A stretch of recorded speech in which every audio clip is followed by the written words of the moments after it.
तो गाइस आज हम पढ़ेंगे रिलेटिव परमिटिविटी और परमिटिविटी। पिछले चैप्टर में जो पिछले वीडियो में था हम लोग जो पढ़े थे वो पढ़े थे कोलम्स लॉ के बारे में। ठीक है, आज हम पढ़ेंगे रिलेटिव परमिटिविटी। तो क्या होता है परमिटिविटी, ठीक है। और जो पिछले पहले चलो देखते हैं हम लोग पिछले वीडियो का जो रिव्यू लेते हैं। पहले कोलम्स लॉ में हम लोग पढ़े थे, क्या पढ़े थे, फोर्स इज इक्वल टू होता है, force is equal to K Q1 Q2 by R square. ये जो फोर्स है ना, पिछले वीडियो में हम पढ़े थे कोलम्स लॉ में, ये फोर्स कब हम लगाते थे, जब वैक्यूम में हो। इसमें वैक्यूम में, वैक्यूम क्या होता है, एक ऐसा स्पेस जिसमें कोई हवा नहीं हो, नो एयर जिसको कहते हैं ना। जैसे कि क्या हो गया, हमारा जो अंतरिक्ष हो गया वो क्या है, एक तरह से वैक्यूम है, जिसमें कोई हवा भी नहीं है, कुछ नहीं, मतलब एकदम स्पेस। वैक्यूम में भी अगर अगर ये मार्कर को अगर हम वैक्यूम यहाँ छोड़ दें तो यहाँ का यहीं रह जाएगा। अगर यहाँ पे अगर पृथ्वी पे इसको रखें तो देखिए नीचे आ रहा है ना, लेकिन वैक्यूम में ऐसा नहीं होता है।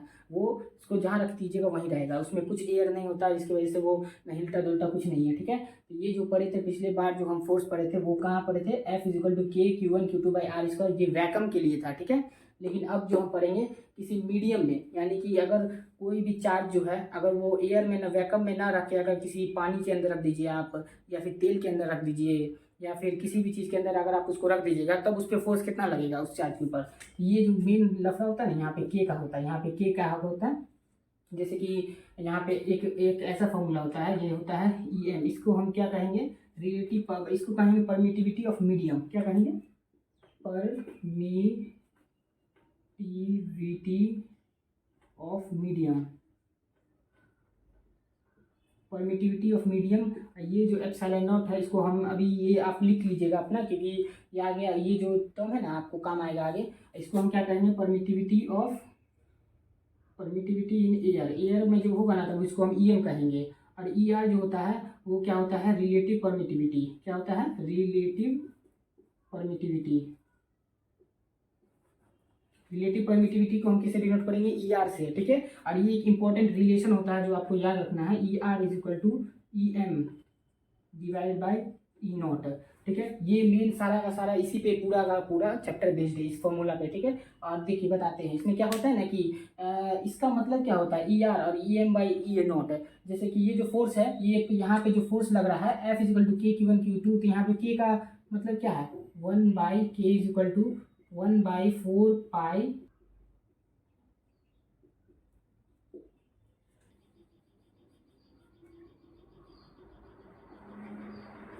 अब यहाँ पे हम पढ़ेंगे परमिटिविटी जो होता है Coulomb's law in any medium. अगर कोलम्स लॉ को, जो इससे पहले तो हम क्या पढ़े थे, कोलम्स लॉ एक एयर में पढ़े थे। ठीक है, हाँ, जो कि वैक्यूम में माना जाता था, मतलब वैक्यूम के लिए। लेकिन कोलम्स लॉ अगर किसी मीडियम में जो होता है, जैसे कि वाटर में अगर हम रख दें किसी चार्ज को, या फिर किसी ऑयल में, तो उसमें कोलम्स लॉ किस तरह एक्ट करेगा। ठीक है, उसके लिए यहाँ पे देखिए कोलम्स लॉ होगा, force F dash is equal to K dash Q1 Q2 by R square.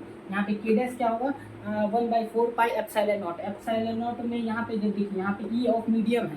ठीक है, E ऑफ मीडियम जो पिछले वीडियो में अभी थोड़ा देर पहले जैसे बताया था तुम्हें, क्या था E ऑफ मीडियम। यहाँ ये EM का मतलब क्या था, ये एप्सिलॉन नॉट मतलब जो परमिटिविटी ऑफ मीडियम, मीडियम में जो परमिटिविटी था। ये एयर का है, E नॉट EM, इसको क्या कहते हैं, रिलेटिव परमिटिविटी। ठीक है, EM क्या होगा यहाँ पे, परमिटिविटी ऑफ मीडियम। ठीक है, और ER क्या होगा, is also called dielectric constant, it is also represented by K। ER is equal to K। ठीक है, यहाँ पे ये जो पॉइंट है ये इंपॉर्टेंट है, नोट करके लिख लीजिएगा बहुत ज़्यादा। हाँ ठीक है, EM E ऑफ मीडियम अगर कुछ भी पूछे तो ये K टाइम एप्सिलॉन नॉट माना जाएगा, जो कि ER के बराबर होता है। ठीक है, यहाँ पे अगर अब इसको इतना नोट करने के बाद अभी हम आपको और आगे से एक्सप्लेन कर देते हैं इसको, जो मेन इसका पॉइंट क्या समझाना चाहता है वो। ठीक है, ये आप नोट कर लीजिए जल्दी से।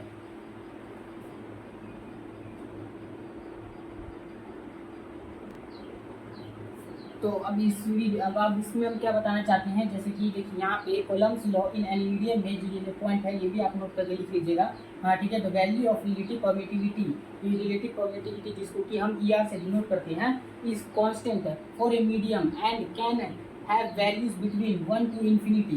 जो ER का जो वैल्यू होता है रिलेटिव परमिटिविटी का, वो मतलब उसका वैल्यू जो है 1 से लेकर इन्फिनिटी तक कुछ भी हो सकता है। ठीक है, फॉर वैक्यूम एंड एयर, जो वैक्यूम और एयर के लिए इसका वैल्यू जो होता है ER का, ये 1 के इक्वल होता है। ठीक है, हमेशा याद रखिएगा। वैक्यूम और एयर के लिए इसका वैल्यू जो होता है ईआर का 1 के इक्वल होता है। एंड क्या कहते हैं ये वैल्यूज ऑफ के, जो वैल्यू के का वैल्यू जो होता है वो क्या होता है 9 × 10⁻⁹, जो कि आपको पता होगा या फिर नहीं पता है तो लिख लीजिए, ठीक है। और ये के को जो है 1/4πε0 से हम इसको रिप्रेजेंट करते हैं, ठीक है। ये जो ε0 है इसका वैल्यू क्या होता है, ε0 का ये होता है 8.85 × 10⁻⁻12 कूलम स्क्वायर पर न्यूटन मीटर स्क्वायर, ठीक है। इसका डायमेंशन भी बहुत इंपॉर्टेंट होता है जी मेंस के पर्सपेक्टिव से, ठीक है। ये कभी भी पूछ लेता है, किसी का डायमेंशन पूछ लेगा आपको ε0 का मैच द फॉलोइंग में, तो या फिर मेंस में या एडवांस में बोर्ड्स में भी आता है ये, इसको इग्नोर करने की जरूरत नहीं है। इसका जो डायमेंशन फॉर्मूला होता है जो क्या कहते हैं इसका था, ये क्या है एम इनवर्स एल क्या कहते हैं मास का हो गया इनवर्स, उसके बाद लेंथ का -32 और उसके बाद टाइम का 4 और एम्पियर ये करंट का होगा, इसका हो जाएगा कितना स्क्वायर, ठीक है। इतना पार्ट आप नोट कर लीजिए जल्दी से। अब आगे करते हैं।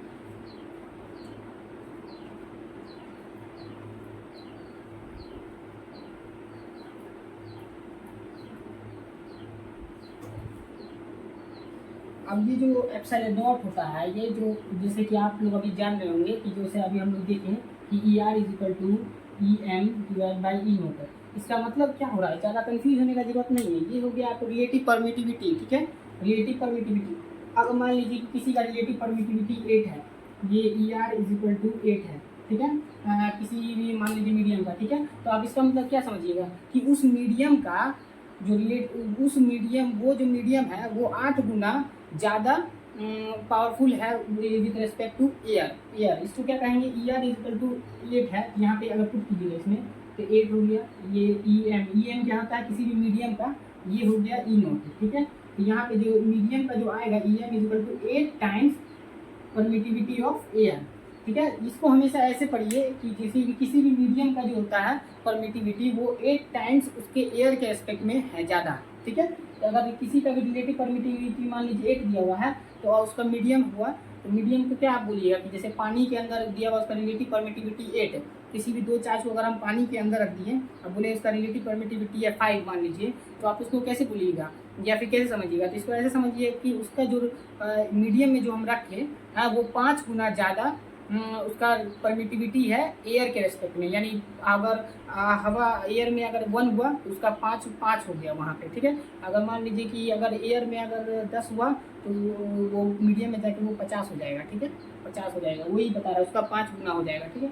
ये बताना चाह रहा है। अब इस पर कुछ क्वेश्चन कर लेते हैं ताकि इसका जो होता है ना क्वेश्चन करने के बाद इसका ज़्यादातर कॉन्सेप्ट आपको क्लियर हो जाएगा। तो ठीक है, इसका क्वेश्चन करते हैं आगे।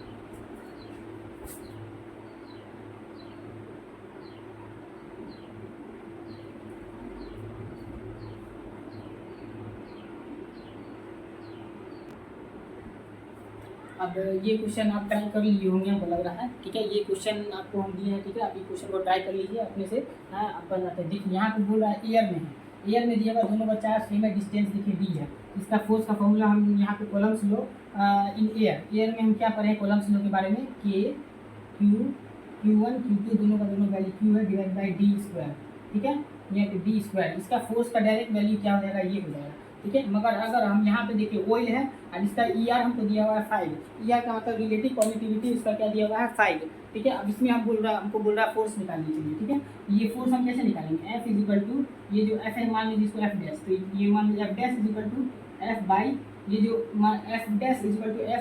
F' क्या है, F जो एयर में है डिवाइड बाई ER, ये EM मान लीजिए यहाँ पे हो जाएगा EM, इसका जो रिलेटिव परमिटिविटी ये हम पढ़े हैं, ठीक है, पिछले वीडियो में, ठीक है। यहाँ पे F'/EM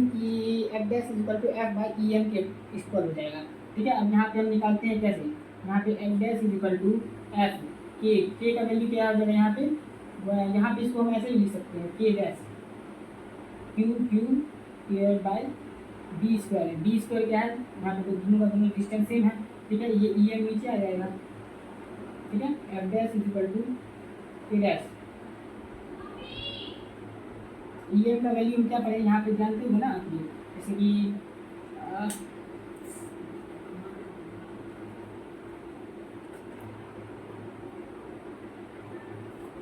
यहाँ पे जो फोर्स है, यहाँ पे इस क्वेश्चन में आप लोग ट्राई कर लीजिए, इस क्वेश्चन से ज़्यादा आपको कॉन्सेप्ट क्लियर हो जाएगा।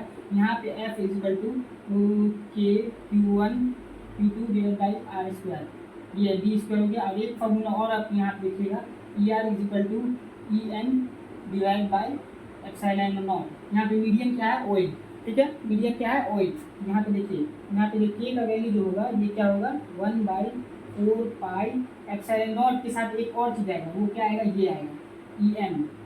ई एम होगा 1/4 पाई एप्सिलॉन नॉट के बाद यहाँ पे क्या आता है, ई एम आता है। इस केस में अगर कोई भी अगर एयर ना हो के कोई भी चीज़ हो दूसरा चीज़, तो यहाँ पे हम क्या लिखेंगे, ई एम, ठीक है, जो कि मीडियम होता है। ई एम का मतलब परमिटिविटी ऑफ मीडियम, ठीक है, यहाँ पे मीडियम आएगा, ठीक है। ये जो मीडियम का होगा के हम निकालेंगे कितना आएगा, के आएगा 1/4 पाई, ई एम की जगह पे हम क्या लिखेंगे, एप्सिलॉन नॉट और ई आर होगा ना, क्योंकि यहाँ पे देखिए E M is equal to, इस दोनों को मल्टीप्लाई में भेज देंगे तो E R E naught into, यहाँ पे आप समझ गए होंगे, ये इसको यहाँ पे इतना लिखेंगे, E M into E R है ये, ठीक है, E M into E R. अब यहाँ पे जो होगा, अब हम इसको सॉल्व करते हैं आगे क्या होगा, यहाँ पे एफ इज इक्वल टू के का वैल्यू क्या आएगा, 1/4 पाई एप्सिलॉन नॉट, ठीक है, एप्सिलॉन नॉट, और ई आर का वैल्यू क्या है, 5 इंटू 5, ठीक है, Q1 Q2 दोनों Q है, डिवाइड बाई डी स्क्वायर, ये क्या हुआ, मल्टीप्लाई में है 5 4, तो एफ इज इक्वल टू क्या हो जाएगा, Q square Q1 Q2 divide by D square, यहाँ पे आ जाएगा 20 पाई, आ जाएगा ना 20 पाई एप्सिलॉन नॉट, ये होगा इसका फाइनल वैल्यू, ठीक है। यहाँ पे याद रखिएगा, ये फॉर्मूला ज़्यादा आपका मेन हो जाएगा, ये दोनों फॉर्मूला है जो आपको, ये सीधे के निकलेगा यहाँ से, E M E R, E M है, ये ई आर है, दोनों का दोनों इसमें पुट कर दीजिए यहाँ पे के में, अपने आप ही डायरेक्ट आपका आंसर आ जाएगा। ऐसा क्वेश्चन आता है, ठीक है, आप और भी आगे क्वेश्चन करते हैं उससे और कॉन्सेप्ट क्लियर हो जाएगा। अब देखिए इस क्वेश्चन में, अब जो आप बना भी लिए होंगे, नोट भी कर लिए होंगे, देखिए क्वेश्चन बड़ा देख के आपको घबराना नहीं है, ये एडवांस के लिए बहुत अच्छा क्वेश्चन है, ठीक है। जो बच्चे एडवांस का प्रिपरेशन कर रहे हैं और जो मेंस के लिए जो बहुत ज़्यादा सीरियस है, उसके लिए तो बहुत ज़्यादा इंपॉर्टेंट हो जाता है ये क्वेश्चन। जो बोर्ड के लिए है तो थोड़ा स्किप भी कर सकते हैं, कोई दिक्कत नहीं है, मगर ये क्वेश्चन बहुत अच्छा क्वेश्चन है, ठीक है। इसको हम सॉल्व करते हैं। पहले तो हम इसको क्या करेंगे, डायग्राम बना लेते हैं, ठीक है। इसका ये क्या बोल रहा है, दो डायग्राम, यहाँ पे ऐसे, ठीक है, यहाँ से एक बोल ऐसे आया, एक बॉल ऐसे आया,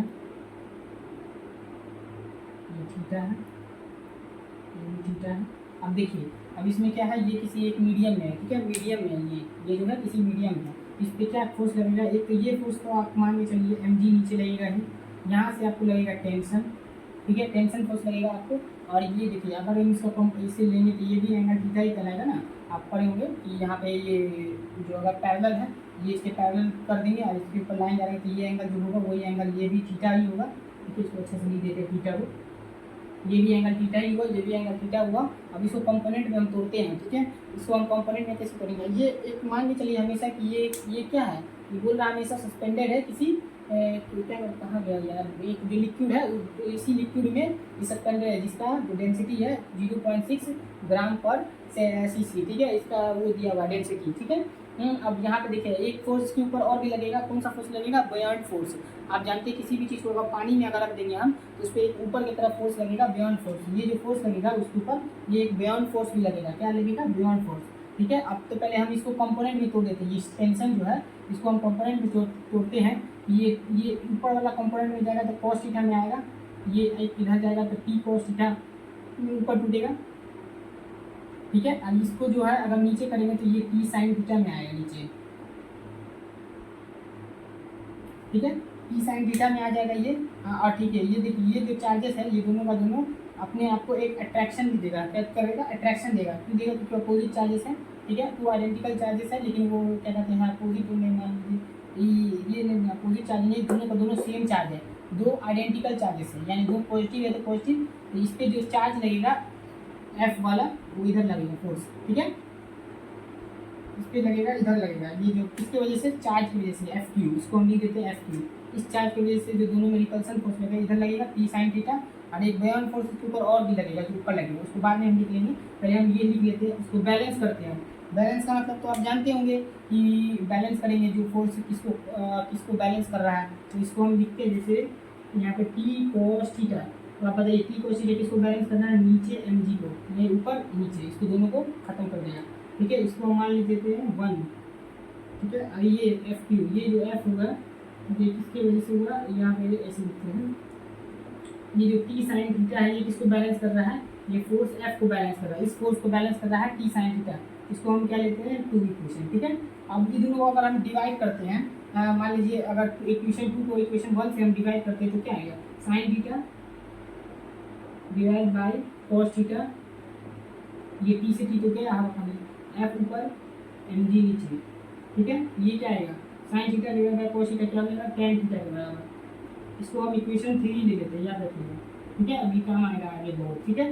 ये हो गया आपका equation number 3, tan theta is equal to F by mg, ठीक है। अगर ये हो गया मेरा एयर में होगा, मान लीजिए कि आप पहले एयर में लिखते हैं, अगर हम इसको अगर वाटर जो लिक्विड में डिप करते हैं तो आपको पता है यहाँ पे एक और पॉइंट में याद रखिएगा, यहाँ पे क्या बोला गया है, कहा गया two identical charges are suspended by string of equal length each of mass angle, ठीक है, दोनों का दोनों एंगल थीटा पे दिया with the vertical when suspended in a liquid of density this, ठीक है, the angle remains same, the angle remains same, ठीक है। जब लिक्विड में, जब इसको अगर हम पहले ये एयर में था, अगर हम इसको लिक्विड में भी डाल देंगे ना तो दोनों का एंगल थीटा जो होता है सेम रहेगा, ये बात हमेशा पॉइंट को याद रखिएगा, ठीक है। तो ये दोनों का जो एंगल है थीटा हमें ज़्यादातर केस में ठीक रहता है, वो आपके क्वेश्चन में भी अगर ये पॉइंट अगर नहीं भी दिया हुआ हो तब भी आप थोड़ा अंदाज़ा लगाइए क्वेश्चन में कि हाँ ऐसा हो सकता है, ठीक है ना, दोनों का एंगल थीटा सेम रहता है, ठीक है। अगर इसको अगर हम डिप करते हैं अब लिक्विड में डिप करेंगे तो उसका अब फोर्स क्या होगा, एक तो उसके ऊपर बियॉन्ड फोर्स भी आ जाएगा, बियॉन्ड फोर्स किधर लगेगा, ऊपर की तरफ लगेगा, ठीक है। तो अब हम देखिए यहाँ पे जो अब लिक्विड में जब डिप करते हैं तो इसमें क्या होगा, mg dash is equal to mg minus F beyond C, ये बियॉन्ड फोर्स इसके ऊपर लग रहा है, किसके ऊपर, ये चार्ज के ऊपर लग रहा है ऊपर की तरफ। F बियॉन्ड सी क्या होता है आपको नहीं पता हो तो आप ये वाला फॉर्मूला याद रखिएगा, V रॉ जी, ये क्या है volume of body which is dipped, volume V rho g, rho क्या है डेंसिटी ऑफ लिक्विड, ठीक है, डेंसिटी ऑफ लिक्विड। यहाँ पे अगर हम यहाँ पे रॉ नहीं लिखने हमारे तो यहाँ तक सिग्मा लिख दीजिए, ठीक है, V सिग्मा जी, ये सिग्मा क्या है डेंसिटी ऑफ लिक्विड का है, ठीक है। अब यहाँ पे हम इसको आगे सॉल्व करते हैं तो mg dash is equal to mg minus इसकी जगह पे हम पुट करेंगे V सिग्मा जी, ठीक है। अब आप एक फॉर्मूला और भी पढ़े होंगे कि अगर किसी चीज़ को अगर किसी चीज़ में अगर डिप करते हैं तो उसका जो होता है उसका जो फोर्स जो होता है वो चेंज होता है, फोर्स चेंज होता है ना, एफ डैश अगर लिक्विड में गया तो इसका क्या होगा F बाई ई एम क्या था उसका मीडियम का जो होता है रिलेटिव परमिटिविटी, ठीक है ना, मीडियम का रिलेटिव परमिटिविटी। अब इसको सॉल्व करते हैं हम आगे, ठीक है, अब आगे सॉल्व करते हैं, अब आगे देखते हैं, ठीक है, अब क्या होता है की जगह पे हम जानते हैं ना वॉल्यूम इज इक्वल टू क्या होता है मास अपॉन डेंसिटी, जो डेंसिटी क्या है मीडियम का जो होता है, मीडियम जो हो गया ना वो जो चीज़ जो होता है डिप ये वाला जो बॉक्स है स्फेरिकल, इसका डेंसिटी क्या है मास अपॉन डेंसिटी, इसको हम रॉ से डिनोट करते थे, डी की जगह पे हम यहाँ पे पुट कर देते हैं मास अपॉन डेंसिटी, ठीक है। अब यहाँ पे mg dash is equal to mg को कॉमन ले लेते हैं, इस दोनों में से mg दोनों में है ना common, 1 minus sigma by raw, यहाँ पे आपको दिख रहा होगा ये ऐसा, ठीक है, 1 माइनस सिग्मा बाई रॉ, ठीक है, 1 माइनस सिग्मा बाई रॉ। अब यहाँ पे देखिए अब ये हो गया, अब यहाँ पे tan थीटा बोला गया है दोनों में सेम है, ठीक है, यहाँ पे mg डैश था, हाँ अब यहाँ पे मानते हैं हम f डैश, यहाँ पे जो अब थीटा बोला दोनों में सेम है तो थीटा में अब यहाँ पे भी तो होगा ना tan theta is equal to F by mg dash, ये mg डैश है यहाँ पे याद रखिएगा, यहाँ पे क्या होगा mg डैश होगा, ये वाला mg आएगा, ये वाला mg डैश नहीं आएगा, दोनों के इसमें जो बताया गया है वो कैसा बताया गया है, दोनों का ये जो सेम दिया गया है ना, कहाँ गया थीटा दोनों का सेम है। अब दो मेरा इक्वेशन आ गया, इक्वेशन नंबर 4 इसको ले लेते हैं, ठीक है। अब इक्वेशन नंबर 4 और इक्वेशन नंबर 3 में देखिए tan थीटा दोनों का बराबर है, ये मीडियम में जब हुआ ना तब उसका हम सॉल्व किए हैं, मीडियम में के केस में mg यहाँ पे डिफरेंट हो जाएगा, ठीक है ना, mg मेरा t cos थीटा के बराबर नहीं होगा क्योंकि इसमें क्या आ रहा है एक बियॉन्ड फोर्स भी आ रहा है, बियॉन्ड फोर्स भी ऊपर लग रहा है इसकी तरफ लग रहा है, जिसकी वजह से बैलेंस को मेंटेन करने के लिए उसको यहाँ पे ये फोर्स लगाया गया है, कैसे लगाया गया है, ये जो होगा यहाँ पे mg डैश के रूप में लगाया गया। अब आगे देखते हैं इसको पूरा इक्वेशन नंबर 3 इक्वेशन नंबर 4 से अब मेरा आगे का पूरा खेल चलेगा, ठीक है, तो इसको यहाँ से मिला ही देते हैं,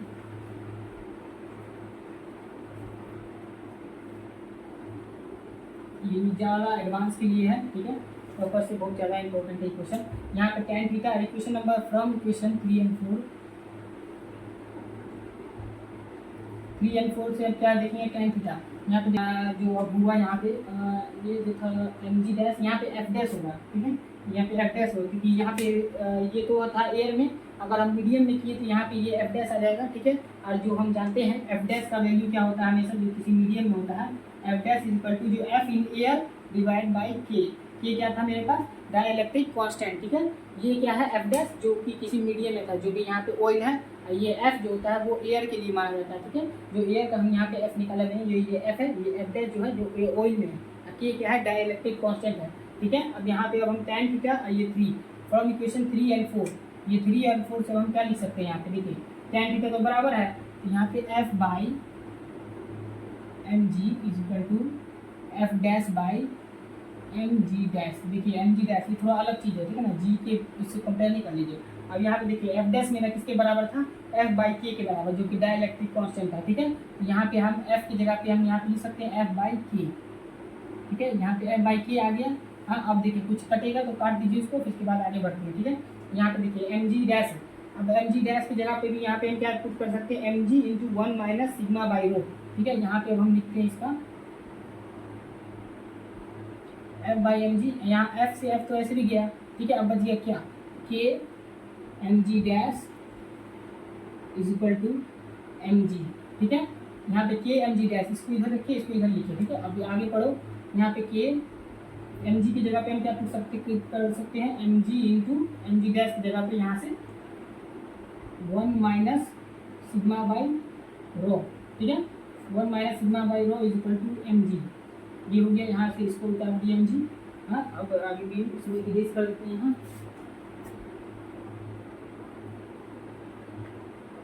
ये आप नोट कर लिए होंगे, हमको लग रहा है ऐसा, ठीक है। अब यहाँ पे ये देखिए एम जी से ये एम जी को साफ कर देंगे हम, ठीक है। अब बचा क्या, यहाँ पे इसको सॉल्व कीजिए, के ये सिग्मा रो को ऊपर लिया है तो रो माइनस सिग्मा, ठीक है,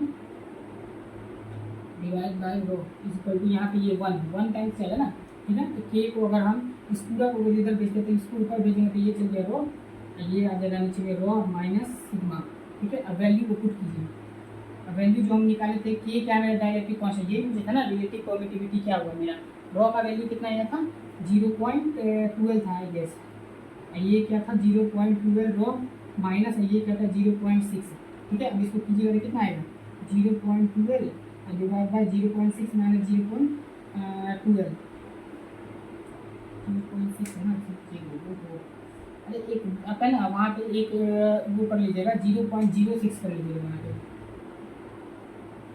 वो जो पहले था ना आपका डाटा में वहाँ पे 0.06 कर लीजिएगा, ठीक है। तब जाके ये अच्छा से आपका माइनस हो जाएगा यहाँ पे, इसको अगर कीजिएगा माइनस तो ये क्या आएगा 0.06, ठीक है, 0.06 आएगा।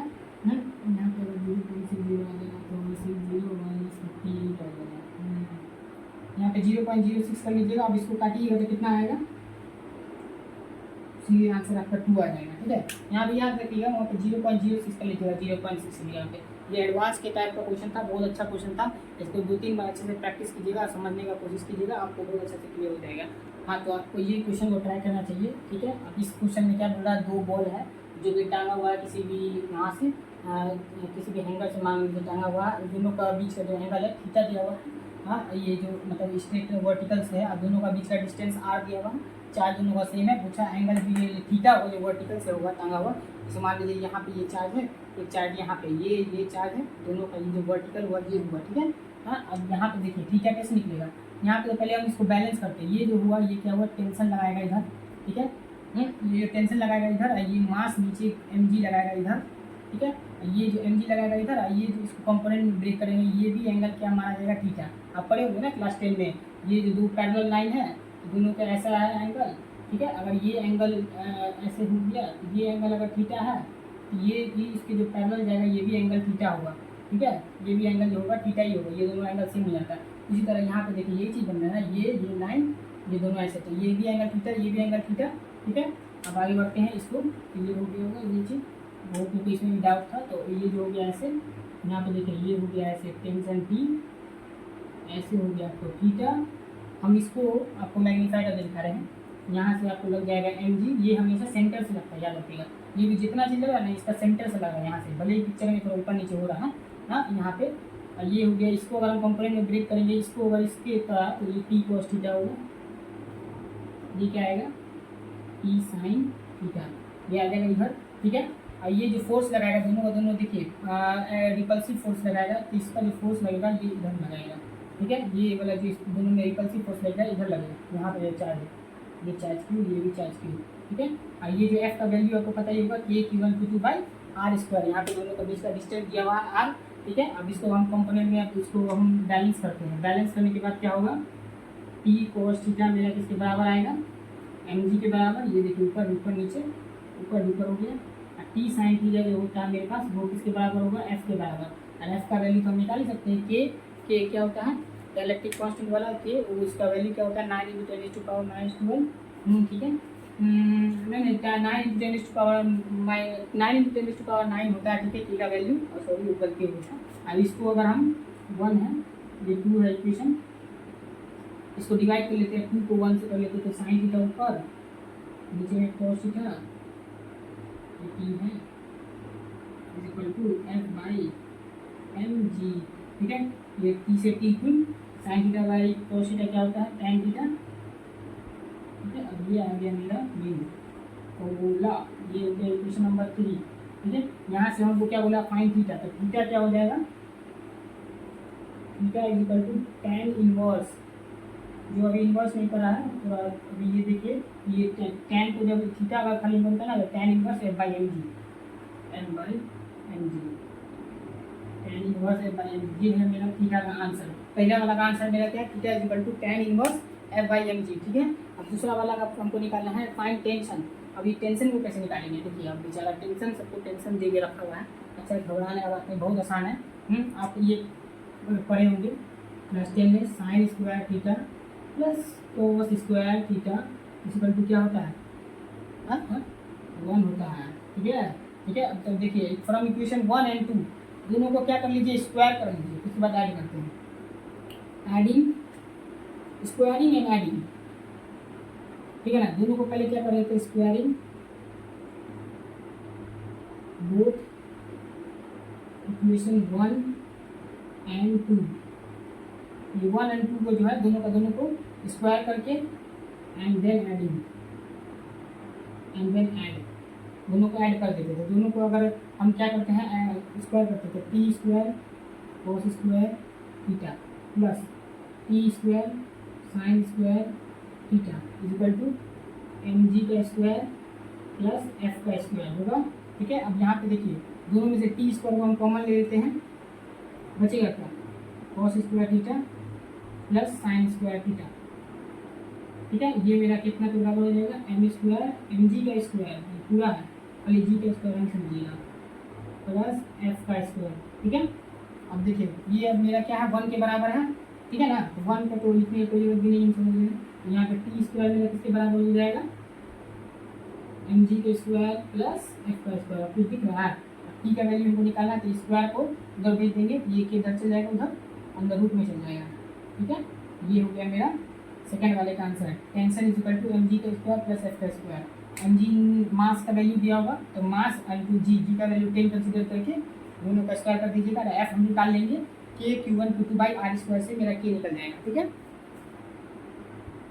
और कॉन्सेप्ट क्लियर हो जाए, वही पिछले जो भी हम लोग पढ़े उसी पे बेस्ड है, ठीक है। अब ये क्वेश्चन और कर लेते हैं, इसके बाद वीडियो को एंड करते हैं, फिर अगले वीडियो में हम लोग पढ़ेंगे, उसका जो होगा जो देखा जाएगा। अभी देखते हैं पहले क्या है क्वेश्चन, ये क्या है, पहले एक बॉल है 2, ठीक है, बॉल है, दोनों चार्ज, इसका चार्ज दिया हुआ है Q1 2 कॉलम, ठीक है, इसका चार्ज Q2 दिया हुआ है 4 कॉलम, ठीक है। दोनों का चार्ज दिया हुआ 4 कॉलम, नहीं एक को मान लीजिए 3 कॉलम, एक को मान लीजिए 9 कॉलम,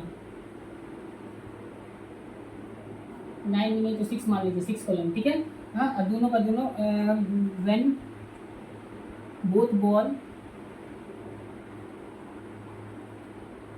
इन वाटर, जब वाटर में है तब इसका फोर्स क्या होगा, then what is the force, तब उसका फोर्स लग रहा है F, ठीक है। दोनों का फोर्स क्या लग रहा है F, then when both ball in water, तो उसका फोर्स लग रहा है F, ठीक है। दोनों का चार्ज दिया हुआ दिस, ठीक है, और दोनों का बीच का डिस्टेंस हमको दिया हुआ है,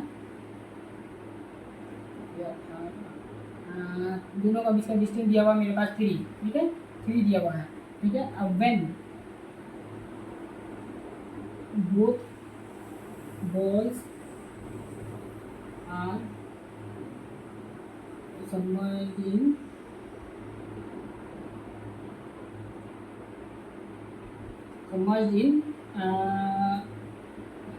ऑयल ले लेते हैं, केरोसिन ऑयल मान लीजिए, ऑयल ही ले लीजिए, ठीक है, ऑयल। तो उसका फोर्स जो लग रहा है, then force is F dash. उसका फोर्स यहाँ पे एफ लग रहा था, यहाँ पे फोर्स कितना लग रहा है, एफ डैश, ठीक है। अब यहाँ पे दिया हुआ है ई आर ऑफ वाटर, ये कोई फिक्स वैल्यू नहीं है, ये हम अपना हिसाब से दे देते हैं आपको, ठीक है। ई आर ऑफ वाटर आपको दिया हुआ है 3, और E R of relative permittivity जो होता है वो क्या कहते हैं, इसका ऑयल का दिया हुआ है 6, ठीक है। फाइंड रेशियो, अब फाइनल क्वेश्चन क्या है, find ratio of F by F dash, ठीक है। ये मेरा फाइनल क्वेश्चन है, ठीक है। इसको आप लोग वीडियो पॉज करके एक बार ट्राई कर लीजिएगा, अभी हम आपको इसका सोल्यूशन बता रहे कैसे होगा, ठीक है। सोल्व करेंगे इसको तो क्या होगा, पहले देखिए हम पढ़े हैं ना, एफ, ये जो एफ निकालना है तो F in air divide by K क्या हो जाएगा, ये हो जाएगा ई आर ऑफ वाटर के रूप में, ठीक है, 3। तो ठीक है, तो हम निकालते हैं एफ इज इक्वल टू, यहाँ पे देखिए एफ निकालेंगे तो के यहाँ पे होगा मेरे पास कितना, इसको डिवाइड कर देंगे बस, सिंपल एयर का पहले निकालिए, जैसे क्या हो जाएगा के का वैल्यू हो जाएगा, आपको तो पता ही के का, ये दूसरा वाला के है, ये हो गया के 9 × 10⁻⁴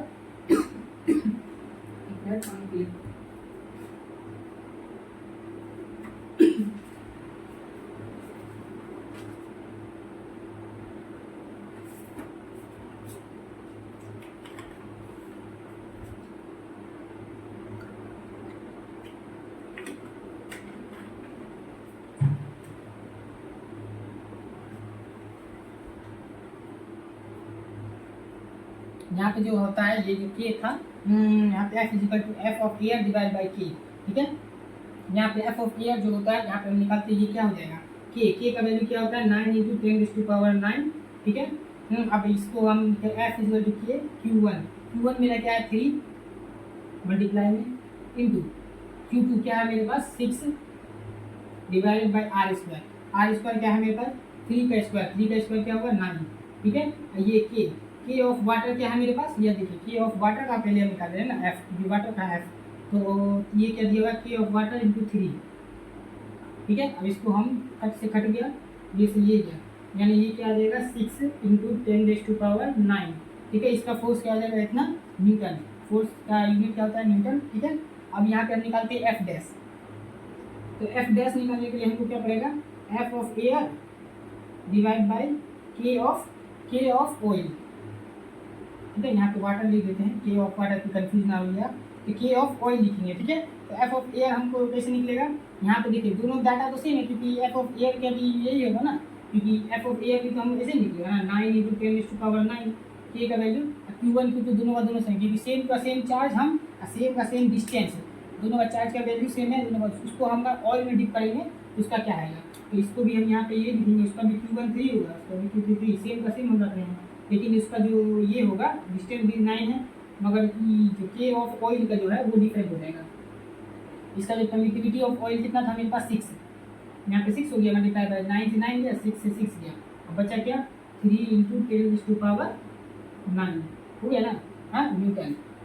तो हमको क्या पूछा आंसर में, find the ratio of F by F dash, तो एफ बाई एफ डैश का रेशियो, एफ का क्या है 6 × 10⁻⁹ डिवाइड बाई इसका क्या है 3 × 10⁻⁹, दोनों से भी दोनों गया, यानी कि इसका रेशियो क्या आएगा 2, ठीक है। बहुत अच्छे से क्लियर हो गया होगा, हमको लग रहा है आपका। तो इरेज करते हैं।